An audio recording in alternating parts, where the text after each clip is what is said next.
Good evening, everyone. I'm Steve McLaughlin, President of the Cooper Union, and it's my great pleasure to welcome you to this historic Great Hall. For those joining us for the first time, the Cooper Union is one of the nation's best colleges for students pursuing degrees in art, architecture, and engineering, each connected to others through a focus on the humanities and social sciences.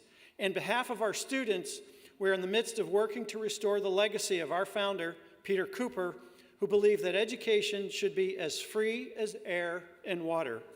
Through the generosity of so many, we're making great strides towards eliminating the burden of tuition for all undergraduates. In fact, today, every student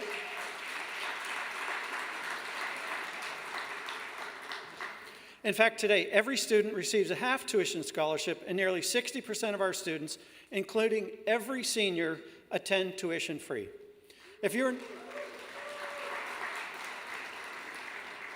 If you're inspired by our goal, please join us. We'd be happy to share with you more about how we do this. In this very room, for more than 165 years, the Cooper Union has provided a free public forum for artists, activists, and visionaries from all sectors and fields to connect with New Yorkers, shaping the culture of the city and beyond. I'm pleased to say that this remains a place where creative and critical voices meet. It's one of the many reasons I love being part of this extraordinary institution. Later this month, I'll officially be inaugurated as Cooper's 14th president. It's an incredible honor, and I'm told by our remarkable team that this program marks the beginning of our inauguration celebrations. I'm really happy that you're here to be part of it.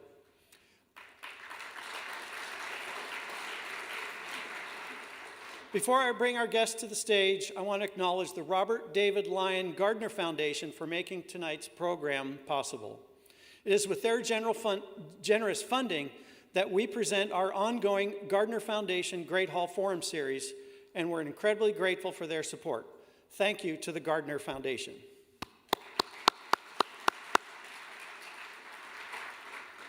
Our guest tonight, indeed, is a visionary. Some 40 years ago, Fab Five Freddy was fusing the hip-hop, rap, and graffiti culture of the Bronx with downtown's punk and art scenes, much of it out here in the East Village.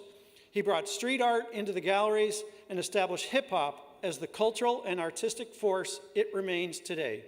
We are thrilled that he's here today with us at the Great Hall. Please welcome award-winning author Marion James, who will lead tonight's conversation, and visual artist, performing artist, director, and now author, the incomparable Fab Five Freddy.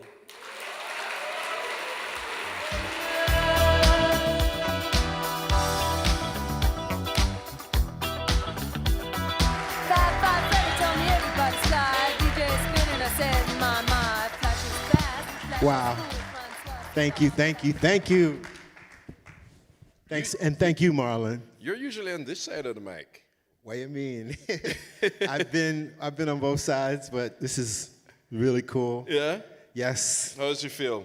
I feel great. This is exciting for me, you know? Yeah? You took your time. People are calling me up saying happy pub date and pub day, publication, and I'm realizing that's a thing in the publishing world. I mean, you've been there many times. You just got a starred review in Library Journal. Which I'm just learning that's kind of a good thing. For us nerds, that's a big deal. What do you mean? Thank you, thank you. I guess it started off really early on. We got one in Kirkus, which was a star, and my editor was explaining that means something. So I'm very pleased, very appreciative. Yeah? Yes. I love it because people let me shit our pants when we hear it in the Kirkus review. Jesus. Yeah. Boy. I heard they're really difficult. Across the board, I've heard that. So I appreciate the good people from Kirkus for, you know, if you guys really know that Kirkus means a lot. I don't know. I'm like, Kirkus? But it's all good. I'm living and learning. I know you've been thinking about this for a while. What finally made you sit down and go, time to get this book out? Well, I guess essentially the pandemic period turned out to be very productive for me. A dear friend, Serge Becker, nightclub impresario, longtime friend, said what many friends have said. Fred, you need to write this down. We need this story. And I said, I know. And people have been stalking me and people, to make it happen. He said, I got just a guy. So he connected me with an agent, which is Luke Janklow. And Luke was kind of cool cat, knows my background, people on the scene that I came up with. And we just got really focused. And key to it all was connecting me with somebody that's been of great, immeasurable assistance. My collaborator on this, Mark Rozo, helped guide the process, which was very important. I've written a bunch of essays, but this is major for me. Yeah. And I was all over every sentence, every page, making sure I can get my flavor right, get my voice in there like it's supposed to be. I mean, it's major for the world. Fab Five Freddy. I mean, we can't imagine the past 50, 40 years of culture without you in it. Yes, it's been a blessing.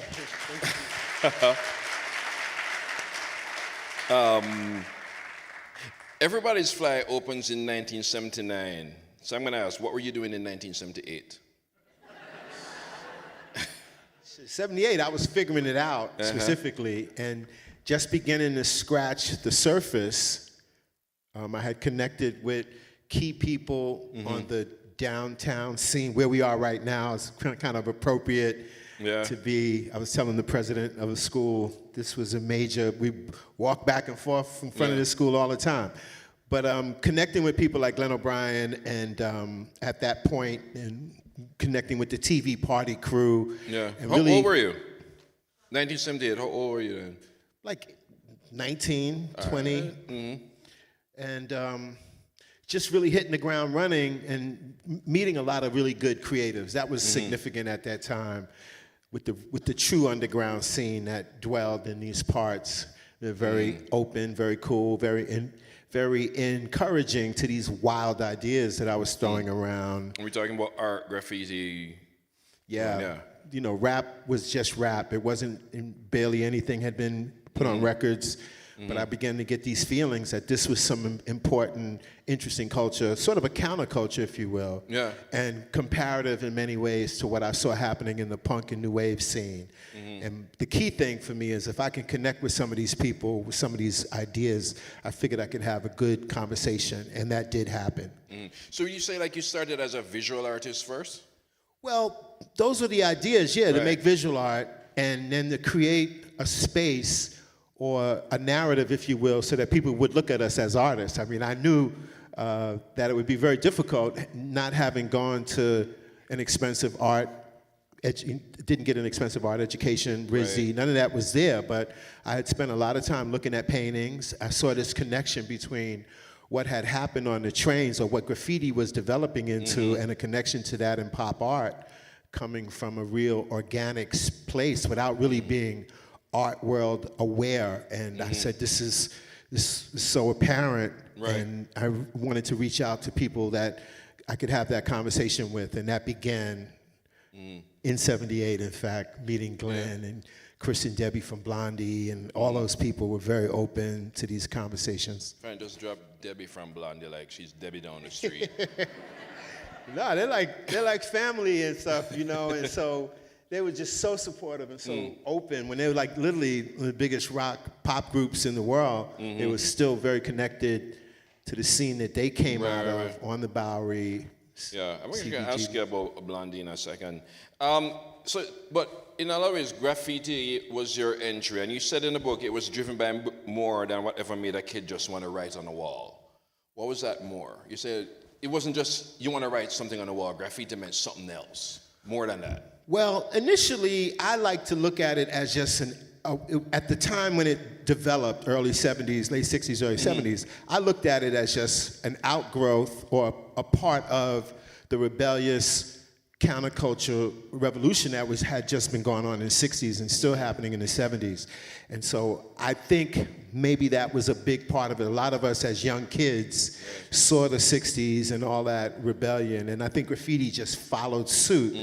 Although it wasn't overtly political, but it was in a sense, like we're just going to write over everything, whether you like it or not. Right, and can you sort of set that scene, because you're talking late 60s, early 70s, so Malcolm X has been shot, Martin Luther King has been shot, you give the rise of the Black Panthers, you're talking in the book about Emory Douglas, and his, how that was an influence on you. So is there something in the air that graffiti was a way to sort of express it? I think it was the general sensibility. Yeah.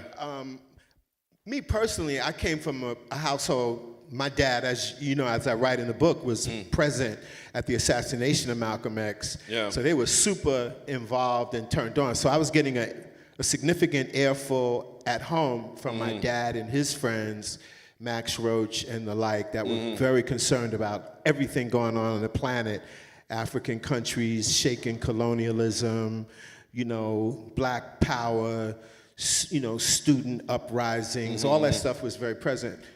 But me, I was just a teenager seeing it develop, and I wanted to be a part of it, so I just started writing my name as well. Yeah, to talk about your family, the other thing that was in your family in the house a lot was music. Can you talk about that? Yeah, so my dad came up always loving music from a young kid, I guess in the 20s. He was very aware of the swing, big band type of jazz that had been prevalent. And then his childhood friend, Max Roach, who became, in the 40s, the bebop musicians, younger cats, broke away from the structure of the big band. Right. They wanted to have, improvisational solos, just really stretch out more, and that became a big thing. And so my dad was into all of that as it developed, and being close with Max Roach and his ilk of friends were very tuned into that. Right. They kept, they were in that zone and in that vibe, and that's what my dad played, like most of, he would play everything he grew up loving. Right. And I began to get a sense of what it was. So you're seeing the link between bebop and hip-hop before Q-Tip rap about it. That's what you're saying. You've seen the link between bebop and hip-hop before Q-Tip rap about it. Well, eventually I did see comparisons. I was always looking for them. And the one particular story that I remember sharing with Jean-Michel in explaining bebop to him, which he went out and must have brought 100 bebop records and absorbed it all really quickly, was that these guys would have competitions with their instruments, and that was similar to what early DJs had their own form of battling, if you will.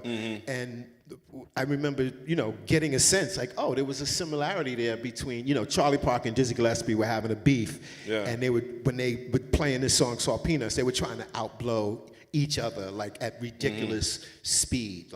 And when they explained that to me, I was like, oh, and they were having a beef because Charlie Parker, who had a heroin habit, had sold his horn and picked up a plastic saxophone for this particular gig, which is like a little more than a toy, but he blew this thing out of control. And so you're saying it was the Kendrick and Drake of its day?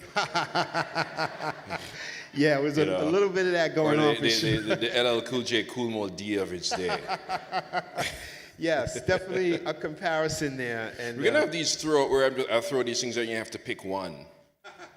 So the first one is Mama Said Knock You Out versus Death Blow. Look at you. Oh boy, that was a wicked battle, boy. That was just as your MTV Raps. Notice how he's not answering the question. Wow, yes, so, but anyway.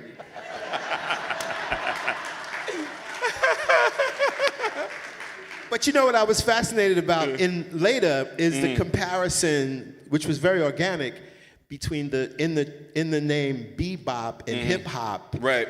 Which I just was just a perfect kind of coincidence, if you will. It's more than a coincidence. You played a role in the word hip hop becoming hip hop.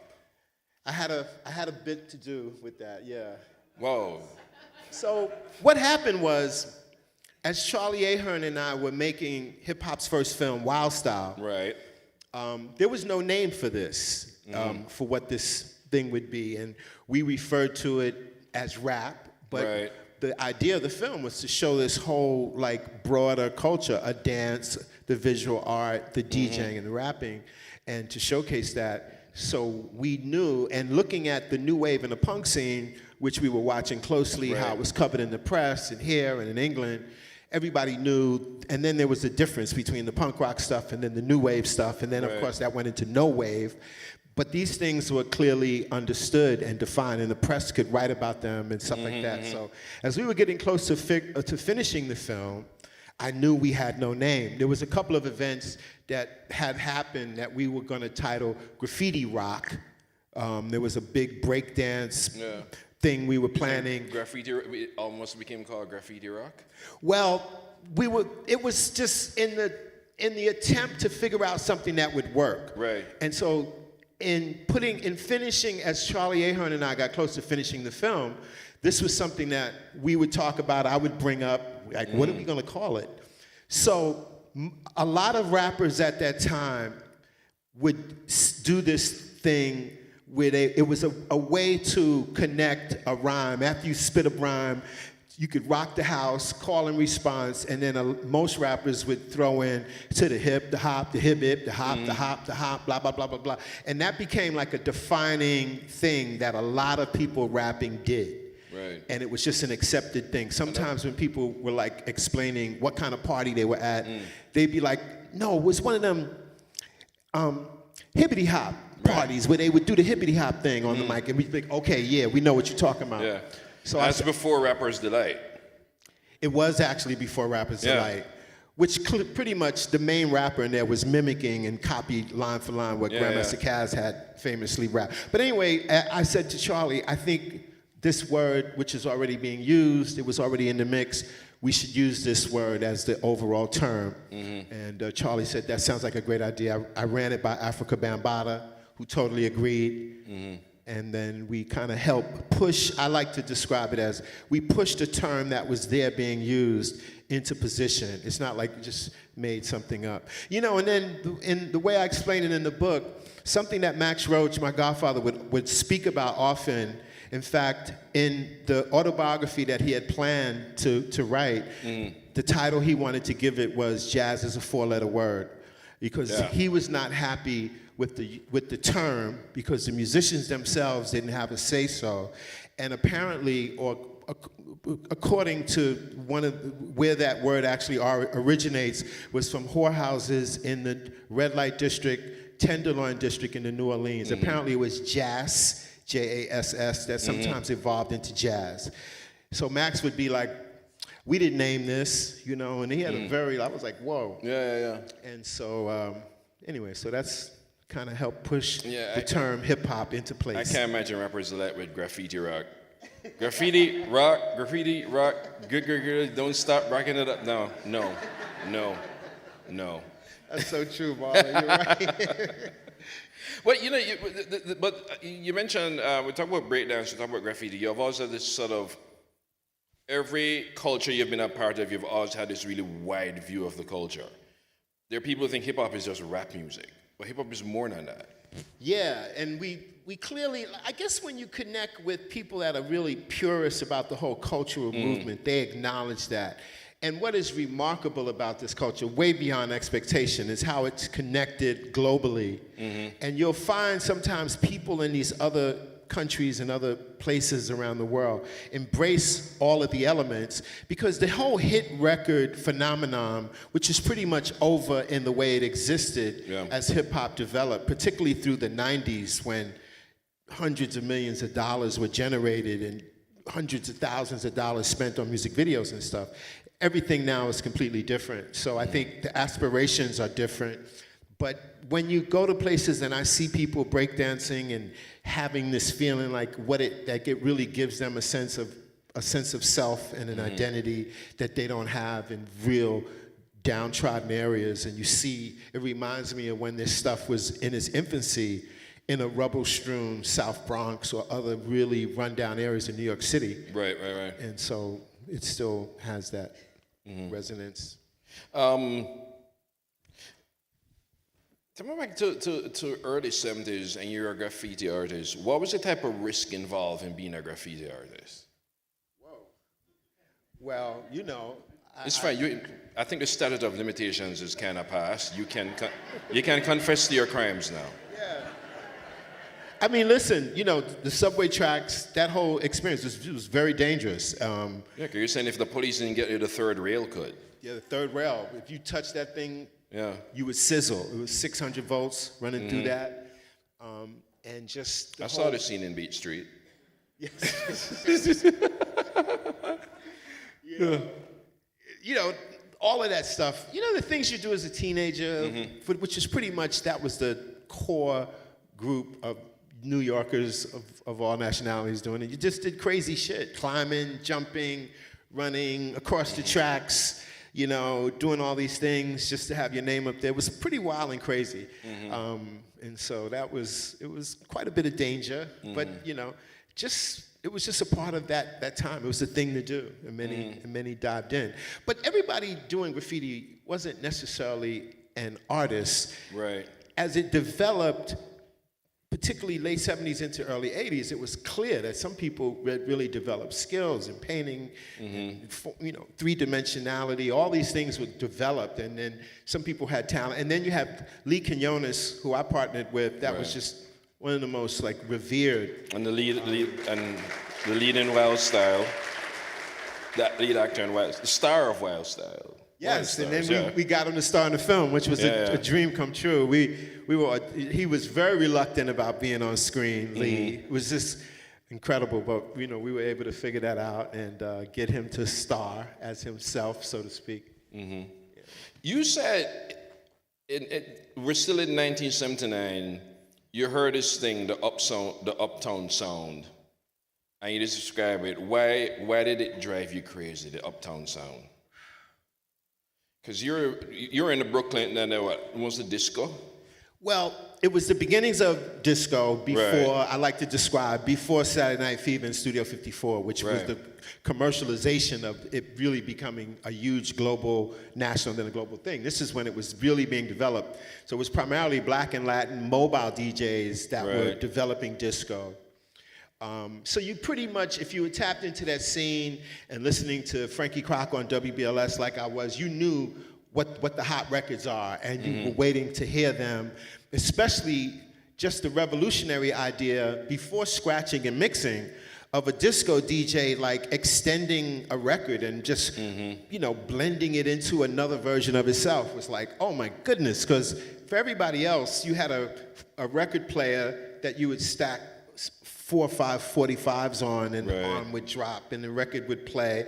And that's how people played music. Even if you went to a house party, that was it. This DJ thing was revolutionary, super ultra modern, like remarkable thing that really mimicked what radio DJs had been doing. And so at these parties, you just hear a record you never heard before.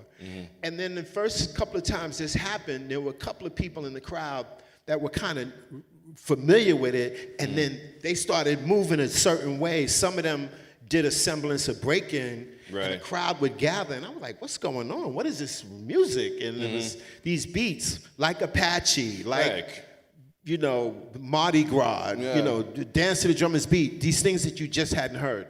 So at one point I go up to a DJ, I go, yo, like, what is that? And he said, oh, that's the Uptown Sound. And I knew it was something different. And once again, it had no name. He didn't say, you know, it was hip hop. It was Uptown because that's where these guys were playing. You're in Brooklyn. Pardon me? You're in Brooklyn. Yes, I'm in Bed-Stuy, Brooklyn. And I'm going to jams in parks, what we would do in the summer. DJs would just bust open the base of the street light, the classic story, hook it into the right wires, and just jam a big, massive sound system.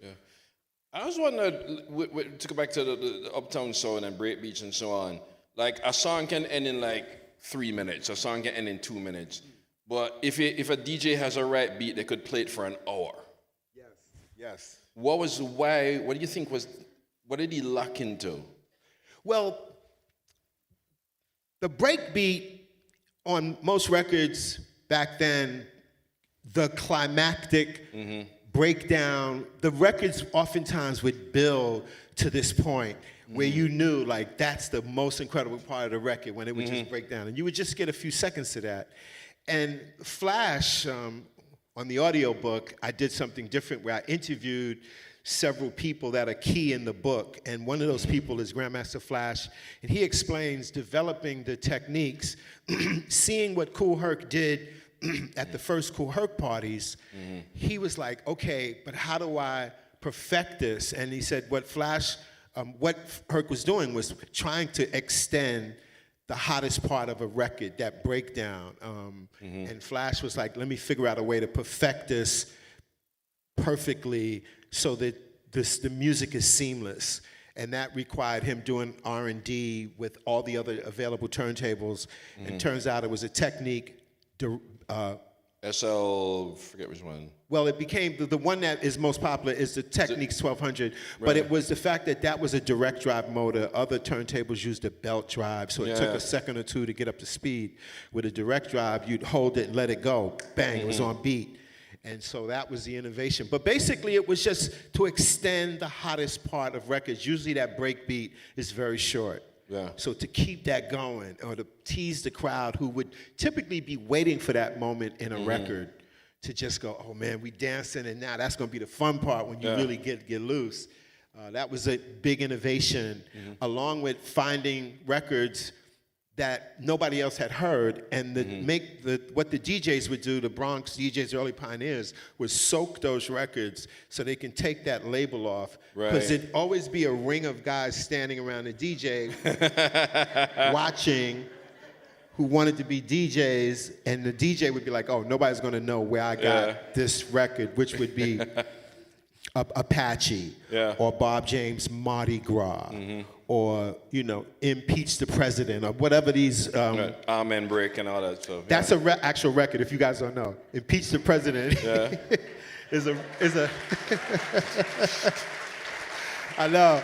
When that record was made, it was Nixon was the president. The record was really targeting. Impeach the president. If you go to YouTube, all these break beats are there right now. You hit up Impeach the president. Yeah, there's a documentary on YouTube about the Amen Break.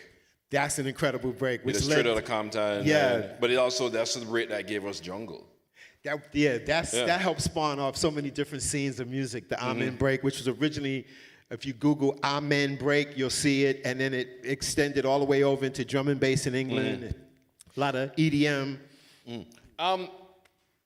You talk in the book about starting to connect the dots in all this culture. You talk about two things, realizing that the graffiti artist Flower was also Grandmaster Flower. So he's part of the graffiti culture, but he's also a DJ. Yeah, that was a big revelation. So he was a Brooklyn wall writer or tagger, if you will. So you'd see Flowers, and oftentimes it would be Flowers Dice, which I think was another cat. They would write together or put each other's names up. He was in a group called The Last Survivors, and they had a certain flair. Like a lot of the Brooklyn taggers had a very particular John Hancock type flair to the way they wrote their name, with swoops and loops and rococo. It was a very distinctly Brooklyn thing, as opposed to a lot of the Manhattan guys. They were just your name and a number. It was boom. A lot of times it wasn't a great deal of style. I'm gonna guess a lot of graffiti artists didn't say words like rococo. That's me. That's a fab thing. But so I see this name everywhere, and there was a popular record store in downtown Brooklyn, the shopping area on Fulton Street, across from like where Albee Square Mall was, and I saw this record store that had speakers outside. Guys would stand outside and do all the latest moves. And one day we were passing by, and me and a homie stood and watched, and one of the guys had a bell-bottom pair of Lee's on, Lee jeans, with big, bold letters that said Flowers in yellow with a red drop shot. And I was like, oh my God, that's Flowers. And I realized that he was this very popular DJ who was the first to put the Grandmaster in front of his name, and he was tagging up the walls. And that made me realize there was a connection between this stuff. Yeah. This is the part where I interrupt with another one. I got 5 on it versus Shook Ones Part 2. Yeah, Shook Ones. I mean, give me a break. what a great. Woo! Wow, that record blows my mind every time I put it on. Those are only gonna get harder.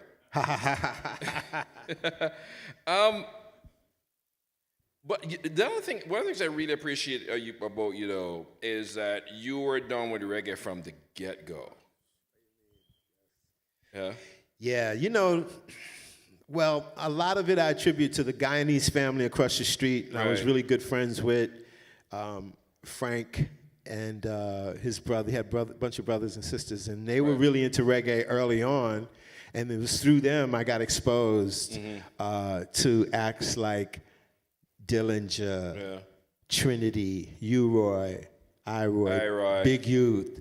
And then on the reggae side, groups like Culture and Burning Spear. So I was getting an education, and then this was dominant culture around me in Brooklyn. Like Right. when the Jamaicans came in strong in the 70s, they did something really revolutionary. Because there used to be like a schism, if you will, between Black Americans and Caribbeans, where people would be very disparaging towards our Caribbean cousins.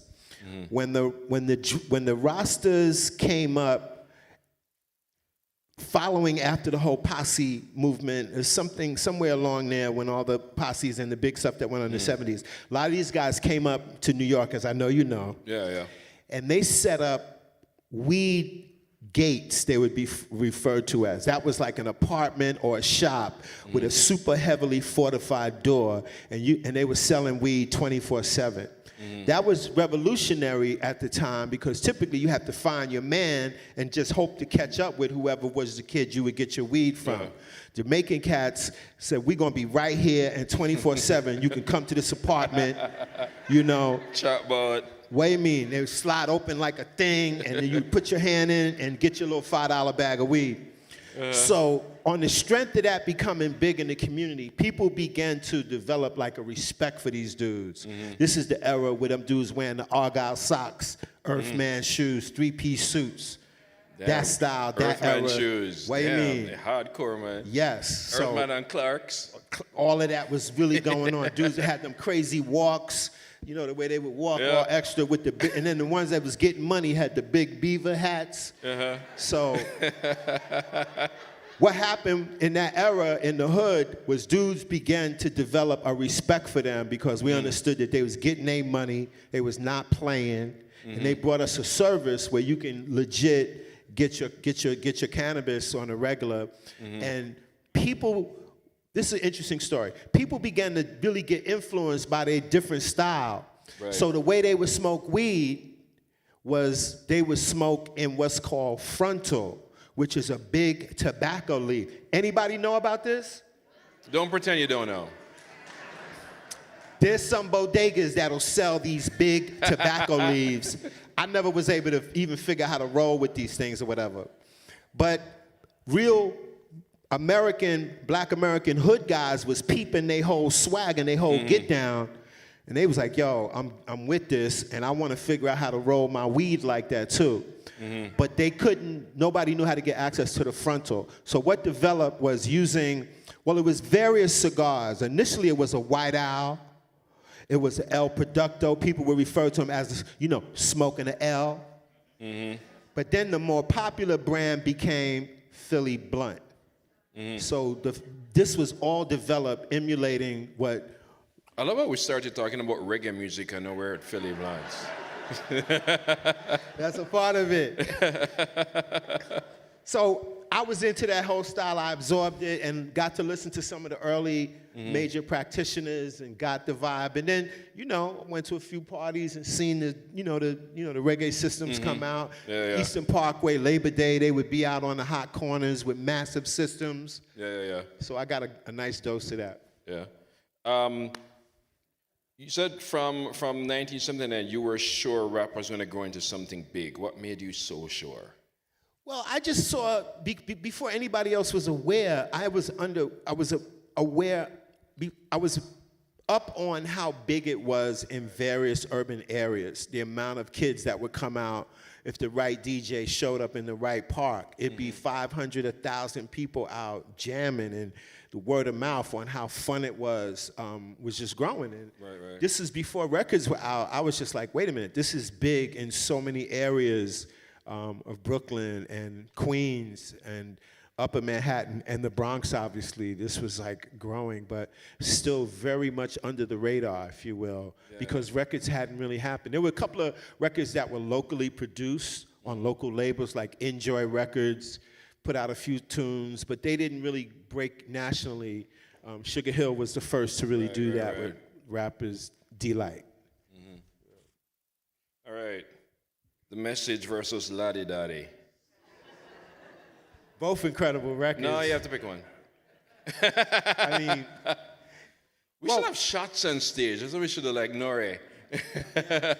well, particularly the message was a record that I hoped would come, a record that really spoke, because to me a lot of early rapping was really nursery rhymes. Right, and just, right. You know, I'm this Hotel, and I'm that. Motel, Holiday, and And one of the early rhymes I remember, which many different rappers use, is Superman and Batman was having a fight, hit him in the head with some kryptonite.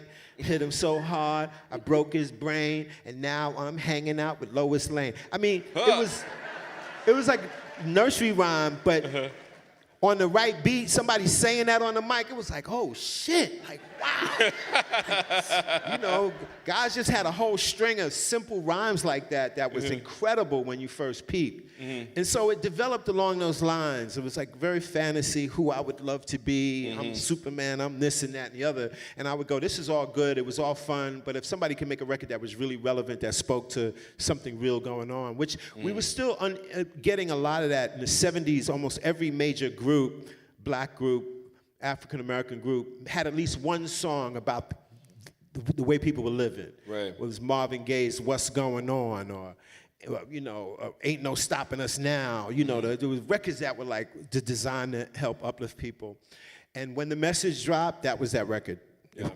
Undeniable. Like people stopped in their tracks to hear, and it was a vivid depiction of how a lot of life was in many urban areas in New York City at the time. I mean, it was really hit the bullseye, that record, and opened up a whole nother lane.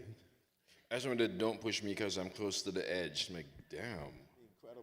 It literally was like that. Yeah. Like life in the city was that at its worst, if you will. And the way the Bronx was being burned down, the landlords were torching their own buildings just to get the insurance money. Yeah. I mean, there were people trying to survive and raise their families amidst that. And it was that type of pressure, man. It hit so incredibly, that record at that time. Well, Lottie Dottie's a different kind of classic. How is it a different kind of classic? Oh man, that's what was great about rap, is these different lanes that opened up. Yeah. Slick Rick, genius storyteller, and just such a fun, simple sing-along. You could put that record on and everybody, Lottie Dottie, we like to party. You know, I mean, it was like just a moment. And Slick Rick, such an incredible character, just emerging, super stylistic, you know, the eye patch, his whole swagger was impeccable. And, you know, he did something recently, I don't know if you're aware, on Nas's Mass Appeal label. No, I didn't know that. And Idris Elba worked with him on a track or two, and it's, because, you know, he's from England. Yeah, I know, yeah. So that was like him reconnecting with his English roots and really laying that down. It's really brilliant. But Lottie Dottie is just one of the great classics that it was such a fun. It was like the B-side of the show, right? I believe it was. You know, I've known Marlon, but I'm really impressed with his extensive hip-hop history, knowledge, awareness here. It's really dope. I mean, this is when I was growing up. Switch a little, this is actually not switching gears, but it's kind of a switch. How did you meet Keith Haring?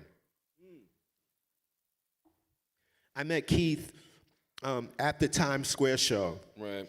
which is a really important show in New York in 1980. And this is actually where I meet Charlie Ahern and literally pitch him the idea Wild Style, yeah. that becomes the film Wild Style. And I meet a lot of really cool artists at that show. What a fun time. So I had just installed a couple of paintings in a room in the Times Square show.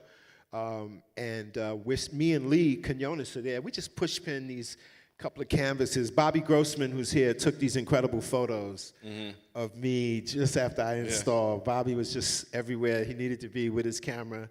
Anyway, I just put these paintings up, and Lee and I were standing looking at these paintings I just installed, and this kid comes in the room, and he sees me and Lee, and he says, "You guys need to know that Fred and Lee from the Fabulous Five made these paintings, and they just had a show in Rome." And me and Lee were looking at each other like, is this guy joking? What the fuck? And literally, as he's explaining to us the importance of the work by this artist, I think John Ahern walks up and says, "Hey, Fred, how do you like how your work is installed?" And Keith turned to me, flushed red. Said, "Oh my God, let me take my foot out of my mouth. I can't believe I'm such a, I'm Keith Haring." And we just met. We laughed, of course, and we became really good buddies right away. And so he was very aware of graffiti. He didn't want to jump right in. He wanted to find his own way, but he was super in sync and in touch with the energy of graffiti. He hadn't met anybody yet, but he was looking at it and getting it and seeing the creativity in some of it and liking the energy. And so as we became friends and he realized who I was, I started sharing some things, and he was super open. We just became tight. We'd be at each other's studios, looking at work. I met Kenny Scharf around the same time. They were roommates in an apartment in the Midtown area, and Kenny had did his first black light room, where he did like a day glow, painted this whole closet, and we would do mushrooms and put on music and just be in this room losing our minds. Like, it was like unbelievable. Look at this. It's like in a little small room, like having a blast. Was that your introduction to that whole downtown scene, or were you a part of it before? Well, it was the beginnings of that. Right. Meeting Glenn O'Brien and the TV Party crew was critical, because TV Party would attract the real cognoscenti of the downtown scene, the writers, the filmmakers. Right. And so what began to happen early on into TV Party was, which we would tape every Tuesday night. By the time we finished taping, about 11 or 12 o'clock, we got word that the new place to go to is this place called the Mud Club.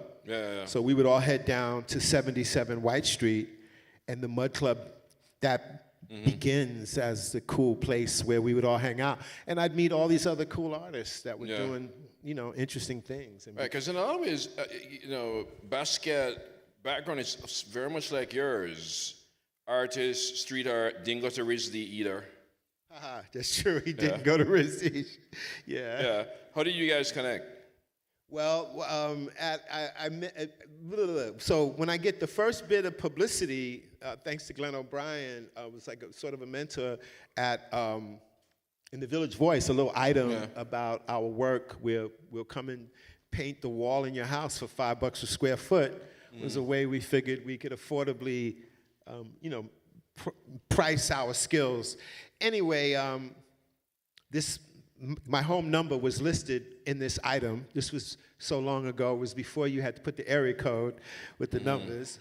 Yes, I've been here for a minute, and it's all good. And so from that article, that little item in the Howard Smith's scenes column in the Village Voice, people began to reach out that had been looking at graffiti with a similar instinct. Right. And so one of the people that reached out was Michael Holman. He was working with this guy named Stan Pescott, who had a huge loft all the way west on Canal Street.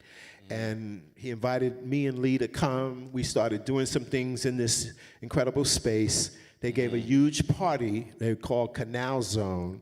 He was trying to do this kind of happening that he also wanted to try to franchise, and I was like, that sounds kind of... But anyway, I'm learning, and at this big party, Jean-Michel shows up, who was pretty much Samo at the time. He had just... You remember, he was like this legendary graffiti. Nobody knew who Samo was. Nobody did. So Samo was primarily Jean-Michel Basquiat and Al Diaz, and they were both tight homies that had this concept. Samo stood short for same old shit.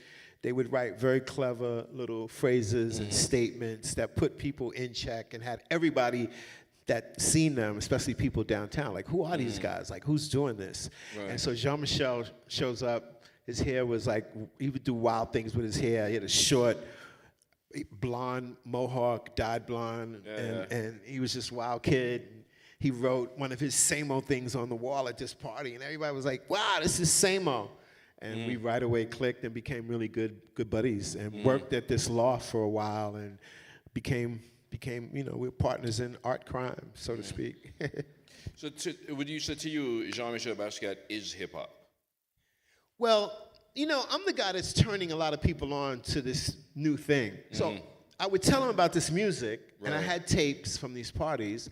I had my boombox with me, and I had examples of what this shit is really like. Right. So I'm like, yo, by the way, like, there's something new going on, blah, blah, blah. Here's what it sounds like. And we would right away start dancing, you know, because Jean had incredible taste in music. The shit was banging. I'm playing them like Super Sperm, Apache, you know, I'm playing them hot break beats, stuff that is recorded from parties, and he right away was all over it. And to, you know, and I guess one of the great things about Jean, not long after, he would produce his own rap record called Beat Bop when he got Ram LZ. He was a kid I brought around, and this other kid named K-Rob. They, you know, this is before rap was structured. So rappers would rap on for 15, 20 minutes, like on a record. And this is what that record is, Beat Box. If you pull it up, you listen. And so Jean was like, yo, I got this. I know how to do this. Yeah. All right. The Bridge versus The Bridge Is Over. That's a rough one. Just a few days ago, I played them both and remembered how The Bridge, MC Shan, was a total, I mean, KRS-One has admitted, he had no right to really battle these guys. He was young, he was frisky, and he went to a record. When was the last time he picked a fight? You know, and the MC Shan record, The Bridge, was unbelievable. Let's say he dropped that in the spring, and it ruled boom boxes, because, you know, rap wasn't being played on the radio yet, so I couldn't say rule radio, but everybody that knew was banging this like crazy. Right. Midsummer, it felt like KRS-One drops The Bridge Is Over, which was a complete attack on MC Shan, Marley Marl, and The Bridge. Juice Crew and all which was that, the Juice Crew. Yeah. Equal, both records incredible. So what a lot of DJs would do was play them back to back at parties. You'd hear MC Shan, everybody be moving, and then he put The Bridge Is Over, which would be like, oh my God, I can't believe it. Yeah, but you're like a Brooklyn kid, so Manhattan keeps on making it, Brooklyn keeps on faking it. What was your response to that? And Brooklyn keeps on taking it. That was the response. Brooklyn was known for stick-up kids.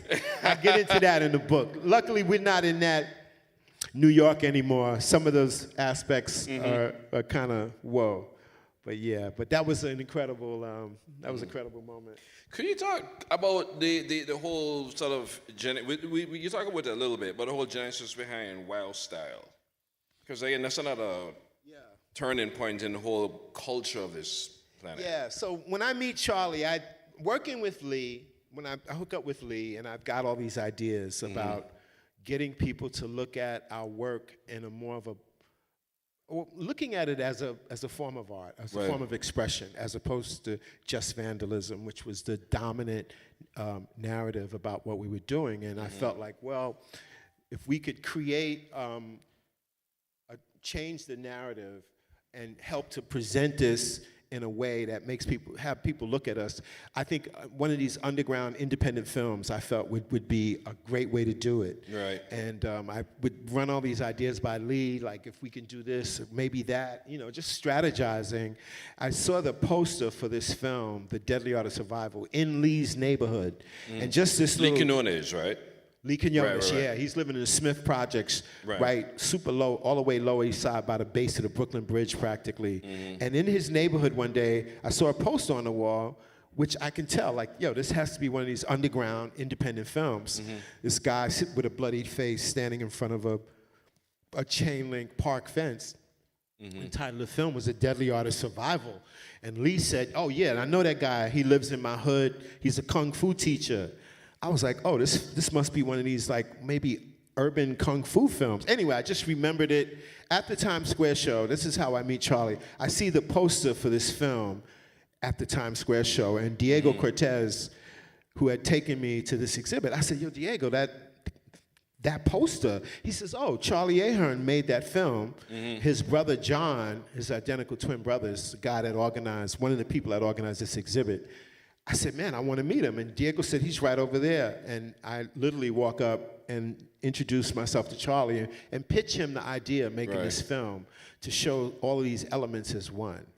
Charlie had been aware of Lee's work because he filmed in that area, the Deadly Art of Survival. And he says, man, if you really know Lee, I'd like to talk. And that really developed into us when he saw that I was doing my thing. And we began to work on Wild Style, which well, the idea is turned into Wild Style, and that begins.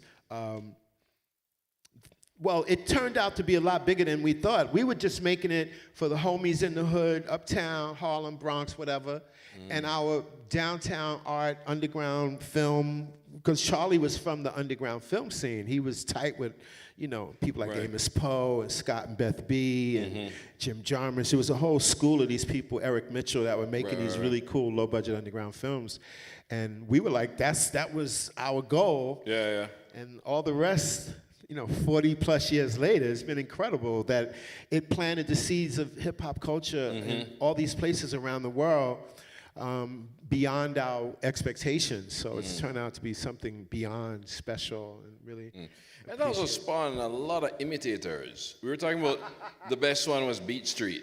Yeah, Beat Street did. Because Breakin' was kind of trash. God, there was Breakin' 2, Electric Boogaloo. Amazing that you remember that. You know, it was rapping. And the company Golan Globus, I like to point out, they specialize in just making what was referred to as schlock. Yeah. They would very intentionally put out films just to cash in a way that was like whatever. And yeah, but you know, the guys from Beat Street, including, you know, the legendary Harry Belafonte, like, they heard about me and they had me come in for a meeting, and I didn't like when they were like, okay, when they were, you know, yeah, you were involved, you did, ma'am, we're gonna show you how to make a real movie. And I was like, oh, really? But like I said, they cast a lot of the right people. They had a lot of the good performers in Beat Street, and I think Crush Groove did a decent job. Yeah. You know, Crush Groove movie with Sheila E. So what? The movie with Sheila E. Crush Groove. Damn. Yeah, well, you know, that's that Hollywood thing. I mean, you know, I love Sheila E., but boy, oh boy, like Wild Style is the classic. Forced that piece into the puzzle in a strange way. But Wild Style has stood the test of time. I'm happy and proud to say.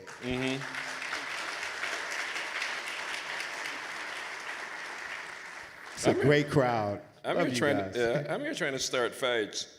Rakim versus Big Daddy Kane. Man, those are two guys I love. You know, I can't mess with either one of them. Big Daddy Kane, I love Rakim to death. You know, that's my man right there. Big Daddy Kane too.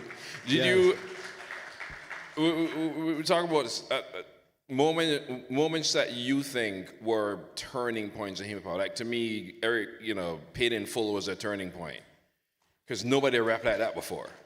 Listen, when like Rakim elevated and shifted the game, it was like everybody in every hood, when you heard that, especially that one lyric, she thought I was a donut and tried to glaze me, it was like,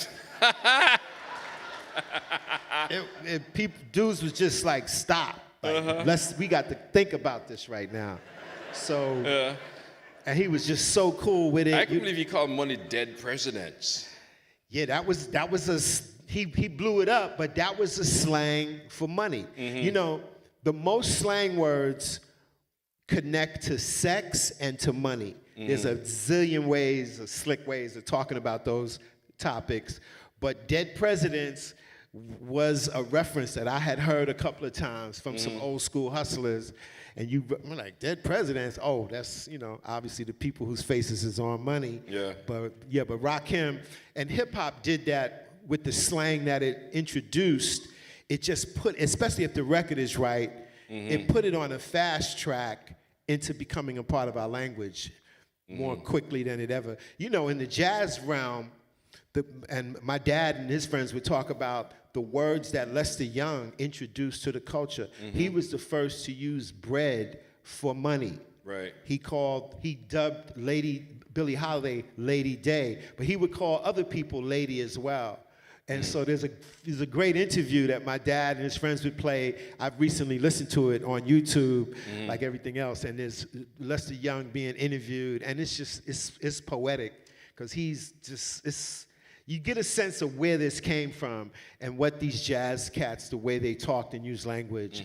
And people in hip hop kind of followed suit in certain ways. Yeah. Roxanne versus Roxanne's Revenge. I'm enjoying this. Well, you know, it's funny. The Roxanne Shante is still around and very active in the game. Yeah, She's on yeah. the radio, whatever. The other Roxanne, I don't know, but Ooh, Rita Roxanne? well, maybe yeah. She was the real Roxanne, and then it was Roxanne Shante. Right. That was one of the first like multi-record battles, if you will. She destroyed their career. Yeah, kind of. I remember Roxanne was like the song of the summer. Yes. You had Roxanne's hairdresser, Roxanne's mama. You had Roxanne's Revenge, and she destroyed the biggest band in hip hop. Listen. And then they remember the last one that ended it. Roxanne's a man. No, there was a dozen of those songs for sure. That's amazing. So a lot of people, I didn't notice until I read this thing that in a way you were actually literally one of the most sampled voices in hip hop. That robotic fresh is you. This stuff is really fresh. Yeah. So that's just one of the wild things that happen. Like, you can't plan for something like that to happen. It's a crazy story. Of course, I detail it in the pages of the book. Yeah, don't scoop your own book.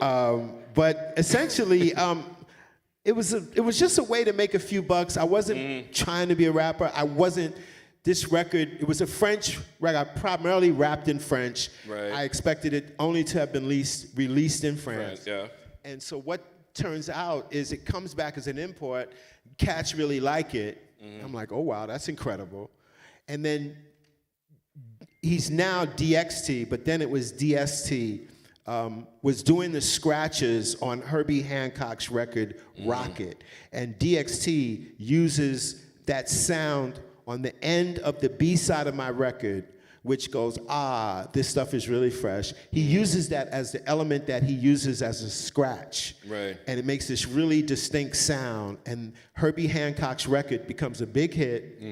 And this is the climax of that record, DXT doing this furious scratching, which Herbie Hancock told him, you're a turntablist. And that was the beginning of that term. Yeah. Because he says he's a pianist, he's a celloist, you're a turntablist. You said Hancock invented the word turntablist. Yes, told We heard it DXT. live on stage. Because he had DXT as a part of his band. It was incredible. Nobody had ever did that. And coming out from being under Miles Davis that Herbie did, it followed suit. And Miles pushed it, took chances. Yeah. Herbie was in that same thing. That record becomes a big hit, and then it becomes the de facto record that everybody making records wants to use to give an example of the scratching idea, and it just goes on. I think, 2,000 records have used it for the scratch sound. It's crazy. Yeah. So that's a little tidbit. All the DJs know. Like, if y'all ain't DJing, you would not know this. The scenario versus 93 till infinity. 93 till infinity.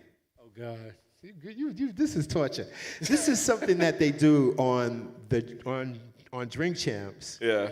And when they ask somebody being interviewed, and if they say neither, they all take a drink. Yeah.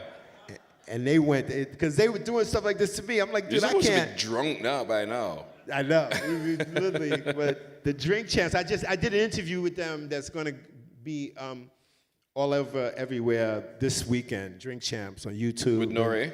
With Noriega and his man DJ Effin. Yeah. That was fun. I was down in Florida a few weeks ago and we did that. Yes. Did you leave it super drunk? No, I don't drink. I'm not a drinker. I'm a smoker. Damn, but that means you had to answer every question then. They was knocking it back. I mean, they're serious. They're really. I was like, because I haven't watched an entire Drink Champs episode in a while. I didn't know if they were still doing that. Yeah. They very much are drinking. It's wild, And they love hip hop. Great energy, those guys. Yeah. Man. That was a blast. At one point, it seemed as if almost everything was aligned for a hip hop breakthrough. Everything but black radio. Why were they resistant to it? The way I see it, at the time when hip hop is beginning to emerge in that kind of, we're going into the early 80s, it was sort of a thing where I felt that black folks in entertainment particularly were reflective of the idea of George Jefferson. We're moving on up. Right. And there was a certain style and attitude that I understood. Like we can put these suits on and really wear these proudly and have, we're moving on up. We fought, got a little, little civil rights, a little anti-poverty money, whatever was going on at that time. It was like it was a period coming out of all that struggle. And the image of what hip hop music and the attitude represented was something they were trying to move away from, like that kind of tough, on the corner, strong, real urban, real ghetto, and the attitudes, whatever. I can tell guys that were more R&B were not trying to mess with it. They saw this as like, oh God, I'm not trying to be a part of that energy. But once again, I saw that, and other people that were aware, like early days of Russell Simmons' career, the groups he was managing, Run DMC, LL Cool J, they wanted to dress like guys in the Bronx were dressing, and those guys were becoming influenced by Rick James and them, and they wanted to dress like that. But Russell and them said, no, you got to keep with this stuff that the cats in the neighborhood can wear and connect to. That was really special. I saw that and understood that as well. And Russell turned them around on that and made them dress like this so that people could identify with you. So that was an important. Speaking of God, we're running out of time. Damn. Tell me how Yo MTV Raps came about. I mean, you're already a big and famous public figure, but then Yo MTV Raps went global, and it's especially coming from a place like MTV, which didn't play a lot of black people. Very little. I mean, CBS had to like threaten them to put Michael Jackson on. Yes. And so on. So hold on, did Chris Blackwell tell you were on a short list?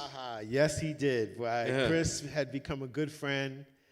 I was in the Go-Go movie that he made, which unfortunately turned out to be not what everybody hoped. But become good friends with Chris Blackwell. And the guy was really, the real engine behind that happening was a guy by the name of Peter Doherty that was a good friend of mine that lived downtown. Peter, incredible guy. And then Peter began working at MTV early on, and he knew all the moves that were going down and things I was doing with Wild Style. He was really tapped in. He started lobbying to get a show on the air. The records were going gold with no marketing, no promotion. He was like, listen, guys, you're missing the boat. And then there was another cat that worked at MTV named Ted Demme. Right. And he was a big champion, and together they were like lobbying up and down the halls. They finally said he'd be the guy. He's connected to Blondie. Maybe, he's actually in the Blondie Rapture video, which ironically turned out to be one of the first videos MTV would air. And Peter kept saying, I'm looking to make this happen, which I never thought was reality. I was like, thanks for thinking of me, Peter, but get the fuck out of here. Like, that's not going to happen.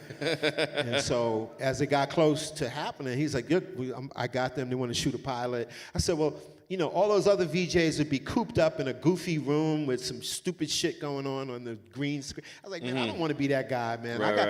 If this would happen, let me be in the street. Let me be able to get with a cat in their hood, in their basement, and really get an understanding. He says, okay, that's how we're going to shoot the pilot. We did something on the Williamsburg Bridge. And no VJs at that time were doing this kind of stuff. And next thing you know, it was the highest rated show on MTV. It was wild. They thought the Nielsen, thank you. This shit was crazy. They thought the Nielsen machine was broke. Like, how the fuck is this shit getting numbers like that? It was wild. And it was something that really blew minds. All right, two things, because we literally have 30 seconds. Midnight Marauders versus Low End Theory. Yo, I can't.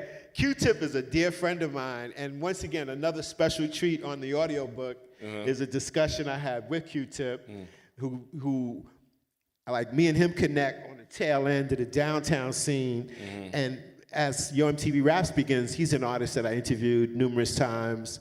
The sensibility of him and the native tongue groups changed, they shifted the whole culture of hip-hop. So I love them both passionately. Those records in particular, just genius.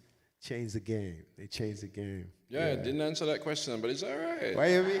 It's all right. I know, I try to dance around it. This is such good questions, though. We are literally out of time. But we still have a surprise. We got a surprise that you don't know anything about. Oh shit, a surprise. Because everybody's fly, but nobody's more fly than you. Ah.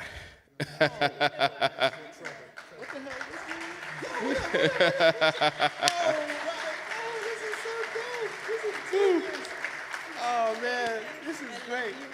Oh man, this is Dara Roach and Raul Roach, the sons of my godfather Max Roach. She also has the hottest baker. Beet Cake and Y. Beet Cake NY. They make incredible. This is unbelievable. It's your book. In It's cake, your all book. It's 3 sugar. layers. All sugar. But I really wanted to say how proud I am of you and how proud your godfather is of you right now. And, you know, I have to say this, you know, we grew up with Fab in the house all the time, and he was a young man out there trying to do his thing. And the one thing, this is why I think my dad loved you so much, because you embodied everything that he was. You were out there creating and searching, and also just you had such a sense of legacy and history as a young man. And I think he just saw himself in you, and he always supported you. did. So I want to say thank you from our family to yours. Yes. Well, he is our family. Thank you. Thank you. Thank you. Oh And I man. want to say, really, we love you. And everything you're doing now, from hip hop to bebop, he's doing so much to preserve the culture, like 24/7. Oh, So man. thank you so much. And thank you. you, This is also Dara. from your publishers and all the Yes. people that have Oh, supported wow. you. So, and of course, I mean, I saw her backstage earlier. I'm like, what are you doing back here? Thank you so much, Dara. Thanks, Raul. Thanks, you guys. Man, I just have to say, you know, Max Roach was so special to me. It's a great piece that of course, one of the many stories I tell in the book. He came by to visit my dad one day, and my dad wasn't into nothing past the classic jazz era. And DJ lived across the street, had a sound system. I was just, the few handful of rhymes I had, I'd be over there. And so Max, I come home and my dad said, Max stopped by earlier and he asked what you were doing. And I told him you was doing some music with this DJ across the street. I'm like, I didn't even know my dad knew. I said, you told him what? He said, yeah. And he said he wants to check it out. And I'm like, what? Heart bouncing out of my chest. I'm not even thinking, this is so early in the game, I'm not even really thinking of this as a form of music. But Max was so into it. He came, I took him by my DJ's house a couple of weeks later, gave him a demonstration. That leads to us doing a performance together at the Kitchen in Soho, which just, I was still nervous as hell, but I had to do it. And it just showed me how much into change Max was, and pushing it, and wanting to step out there with me, and just put his foot in these hip hop waters with so much. So thank you so much again, Dara and Raul, and this is just super. I mean, this is a actual cake. Oh man. We could go on for another hour, but we gotta stop here. Ladies you, and gentlemen, Marlon. Fab Five Thank you. Legend. Thank you so much, man. And thank you, Marlon, for doing this.